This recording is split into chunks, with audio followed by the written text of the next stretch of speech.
Hello my dear students, आज आम video देखा आ एक सुंदर एसे जोटा कि वन महोत्सव सप्ताह पालन कर उपलक्ष्य रही।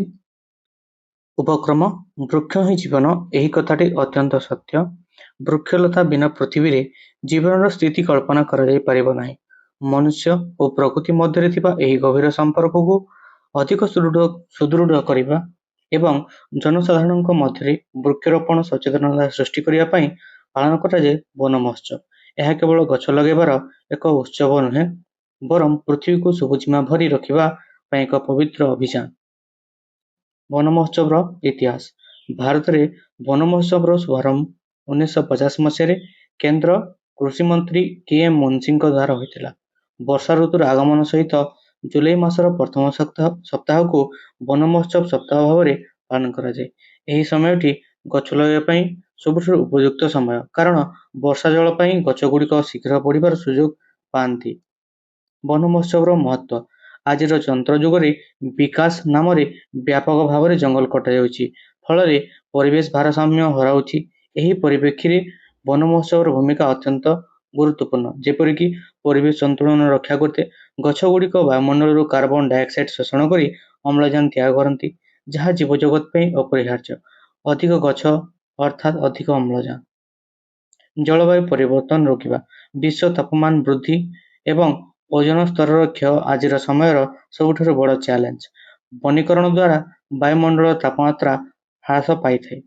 मृत्तिका संरक्षण, गछर चेर माटी को जाबुड़ी धरी बन्या एवं भूस्खलन को रोकबार साहाय्य करे। यह फल जमीर उर्वरता बजाय रही थाए। वन्यजंतु सुरक्षा, जंगल क्षय होछि वन्यजंतु प्राकृतिक आवास स्थल। जंगल क्षय हेबा फल अनेक जीवजंतु आज विलुप्त प्राय। हमर कर्तव्य, वन महोत्सव को केवल सरकारी कार्यक्रम बोली भाविबा अनुचित। प्रत्येक व्यक्तिर एथिरे अंशग्रहण रहिबा आवश्यक।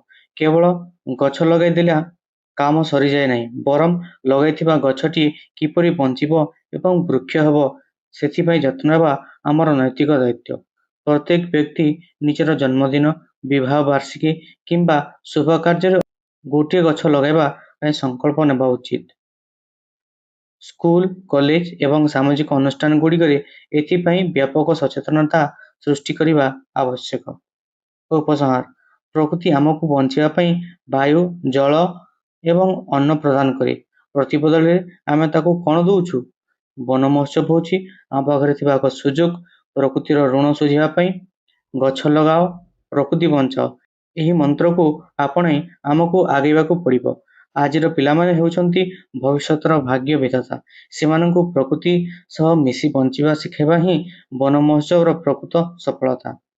आसंतु आमे समस्ते मिलित भावे एक सबुज, सुस्थ एवं प्रदूषण मुक्त पृथ्वी गठन पई प्रतिज्ञाबद्ध हेबा।